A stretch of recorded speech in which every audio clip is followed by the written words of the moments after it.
Good morning, student. Today we continue the next topic of chapter number 9, that is financial market. The chapter name is financial market. Financial planning, what is financial planning? The first question arises that it refers to the preparation of financial blueprint of an organization, future operation. Financial planning means how much fund is invested in the fixed capital, how much fund is invested in the current capital, so that adequate amount of fund is available at the time of need. For example, we made provision for depreciation account because we have to change our machinery. Some machinery have their fixed lifespan. After completing of that fixed period of lifespan of machinery, we have to be changed. So we made a provision account so that there is no extra burden of finance from the organization. The main two objectives of financial planning is to ensure timely available of finance and to ensure proper balance of the finance.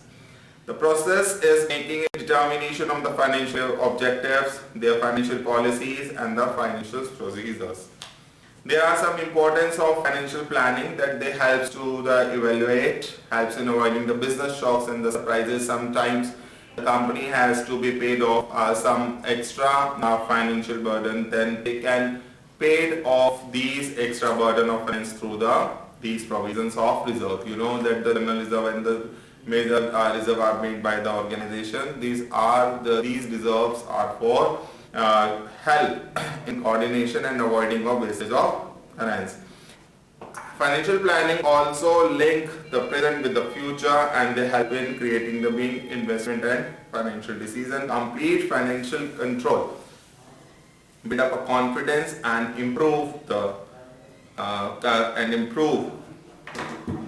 financial condition of a company. The next topic is about capital structure. Capital structure, that means how much funding is done in loans and how much raise the money from equity share.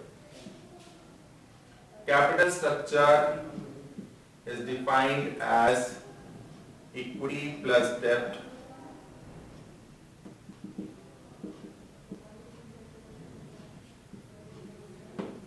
total, how much money is raised by equity and how much is raised by the debt. The companies are seeing जो ideal ratio is 60% plus 40%. 60% हमारा जो होना चाहिए equity and 40% हमारा debt होना चाहिए.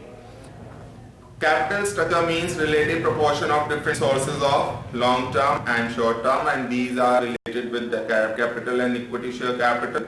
Debt capital is lower cost capital but it is riskier. Contrary to this, equity share capital is risk free but it is costlier because equity is a costlier. That's why we are going for first debt capital. Debt capital, both are fixed cost capital but different as far as compulsion on the payment of consideration is concerned, because we have to be paid debt in easy installment. Total, the factor that affecting our capital structure is about what is the cash flow position of our company or organization, what is the interest coverage ratio, and the debt service coverage ratio is return on investment must be greater than the interest, cost of debt must be lower, and tax rate subsidized होना चाहिए, cost of equity capital and the flotation cost must be minimum or negligible. Risk must be lower and there is some flexibility according to our need. We can increase and decrease the debt equity as per the requirements of the situation. Complete control must be there. Regulatory framework, that means we have to work according to the framework of the as prescribed by the government or the SEBI in case of stock market. Stock market condition, if stock market condition is a boon position, then we have to raise the fund through equity. If there is a recession in the market, then we have to go for a debt. Capital structure of the other companies also determine effectiveness. Okay. Now the first is, next question arises as trade on equity. What is trading on equity? Trading on equity means raising of fixed cost capital or borrowed capital, preference capital on the basis of share on the basis of equity share capital with the view to increasing the earning of shareholder. As we discussed earlier that the main objective of the capital market is to maximize the shareholders fund. So the next is about, this is the all about capital structure, and the next and the last topic of chapter number 9 is about fixed and working capital and the factor affecting its need. That will be discussed in the next video. Till bye bye.